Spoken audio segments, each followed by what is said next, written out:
pada pagi hari ini. Nah, hari ini hari yang spesial ya.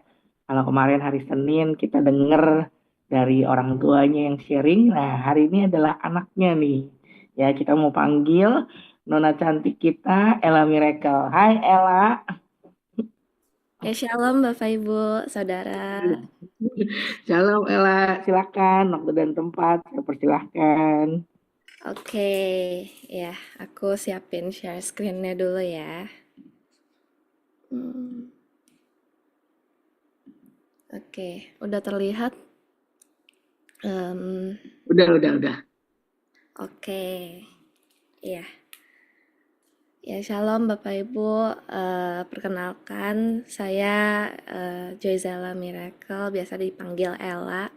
Hari ini aku mau bawain sharing ya tentang di sini aku beri judul, aku beri tema The Hidden Blessing Through Sorrow. Nah, tapi mungkin sebelum itu kita mulai dengan doa dulu ya.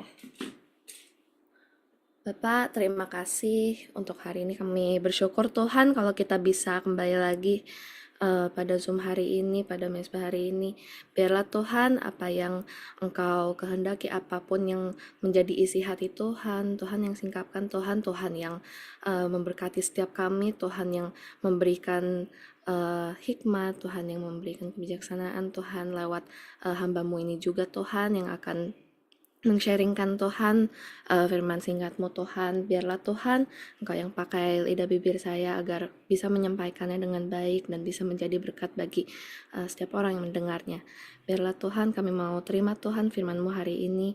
Engkau yang terus membukakan hati kami, membukakan pikiran kami siap Tuhan untuk menerima. Terima firman-Mu hari ini. Terima kasih Tuhan, kami serahkan seluruh hidup kami ke dalam tangan-Mu. Di dalam nama Yesus kami berdoa. Amin. Oke, ya hari ini aku mau bawain ya tentang di sini The Hidden Blessing Through Sorrow. Ini berbicara bagaimana keintiman dengan Tuhan itu justru bertumbuh lewat penyesalan. Mungkin ini topik yang jarang dibahas sebelumnya. Ya seringkali mungkin kita lebih diajar untuk melihat em, penyesalan itu sebagai sesuatu yang harus dieliminasikan dari proses pertobatan. Seringkali kita diajar untuk cepat-cepat melupakan rasa bersalah atau kita takut berlama-lama di sana dan kita pikir penyesalan itu hanya membawa malu dan rasa tidak layak. Tapi hari ini kita mau lihat dari 2 Korintus 7 ayat 10. Ya, 2 Korintus 7 ayat 10. Sebab duka cita menurut kehendak Allah menghasilkan pertobatan yang membawa keselamatan dan tidak mendatangkan penyesalan, tetapi duka cita dari dunia menghasilkan kematian. Di sini aku siapin bahasa Inggrisnya juga yang menurut aku eh, bagus juga ya Bapak Ibu. 2 Corinthians 7 verse 10. For godly sorrow produces repentance leading to salvation, not to be regretted, but the sorrow of the world produces death. Di sini yang dibilang duka cita menurut kehendak Allah ini yang dinamakan godly sorrow yang di versi Inggrisnya ya.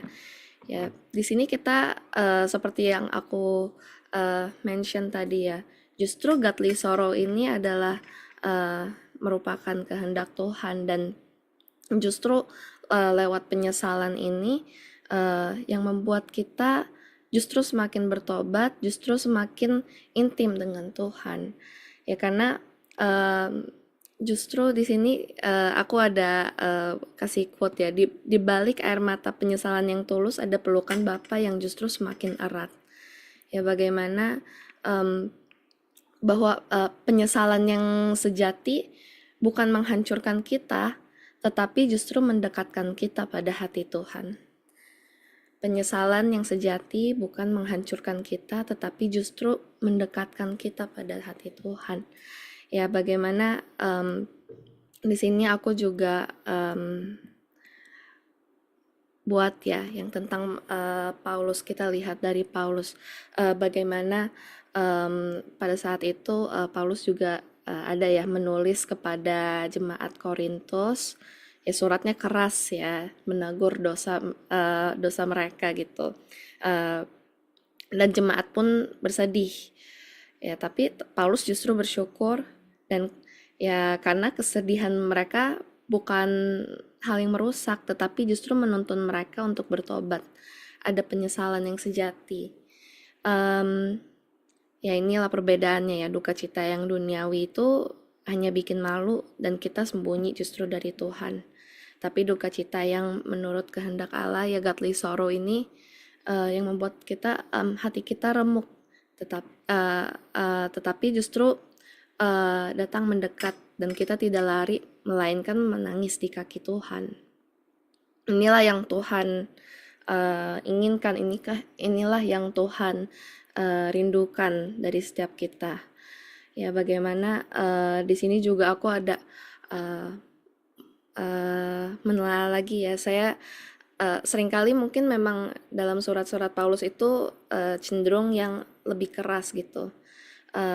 Tapi bagaimana Paulus uh, bersyukur ya justru karena ia melihat air mata itu adalah penyesalan yang tulus, dan ia tahu itu merupakan salah satu proses Tuhan yang untuk membuat jemaat-jemaat itu sungguh-sungguh menyesali dan menyadari akan kesalahannya, dan justru datang ke Tuhan, dan pertobatan itu bisa terjadi, dan pertobatan itu terjadi, dan uh, mereka juga bisa experience keintiman dengan Tuhan lewat proses ini.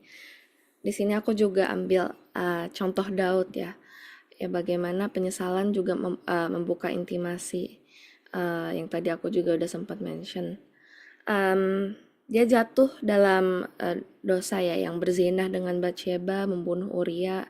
Ya tapi ketika Nabi Nathan menegur, Daud tidak membela diri, dia tidak mencari alasan, tapi ia justru menangis. Yang tertulis di Mazmur 51 ayat 17 ya.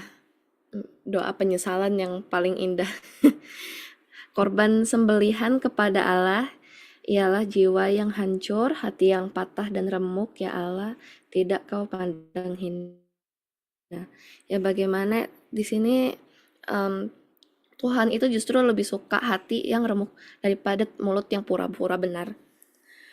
Kita belajar ya dari sini bagaimana untuk datang pada Tuhan dengan hati yang remuk, dengan godly sorrow itu, dengan rendah hati, dengan hati yang mau diajar, daripada keras kepala dan bebal dan tidak mau merasa bersalah. Itu yang Tuhan favor, untuk kita datang padanya dengan hati yang remuk, untuk kita datang padanya dengan rendah hati, dengan segala kelemahan kita, dengan segala vulnerability kita, ya karena kita tahu ini sebenarnya proses Tuhan untuk ya meremukkan hati kita dan experience that godly sorrow.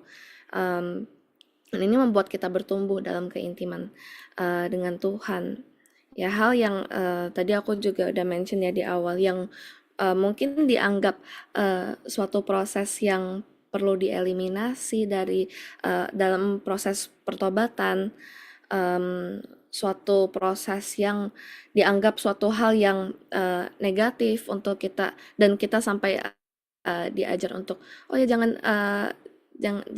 menyesal, cepat-cepat melupakan rasa bersalah itu atau sorrow itu ya, karena seringkali kita pikir penyesalan kita hanya membawa malu dan rasa tidak layak. Ya mungkin dalam some cases itu benar gitu, tapi um, di sini kita melihat dari pandangan yang lainnya, bagaimana rasa penyesalan yang sesuai kehendak Tuhan, godly sorrow itu justru yang menjadi kehendak Tuhan, itu yang justru jadi apa yang Tuhan rindukan untuk kita experience. Dan ya yang sudah pasti kita tahu ya ini menjadi proses Tuhan untuk kita semakin intim dengannya. Makanya kita harus berani untuk buka vulnerability kita, kerapuhan kita di hadapan Tuhan, daripada um, kita datang dalam kesombongan dengan hati kita yang tidak mau dibentuk, hati kita yang keras, dengan keras kepala, dengan tidak mau menyerahkan diri untuk memberi diri kita untuk dibentuk seperti ya seperti clay ya. Aku suka punya mindset untuk ya datang pada Tuhan, minta dibentuk seperti ya aku tanah liat di tangan Tuhan.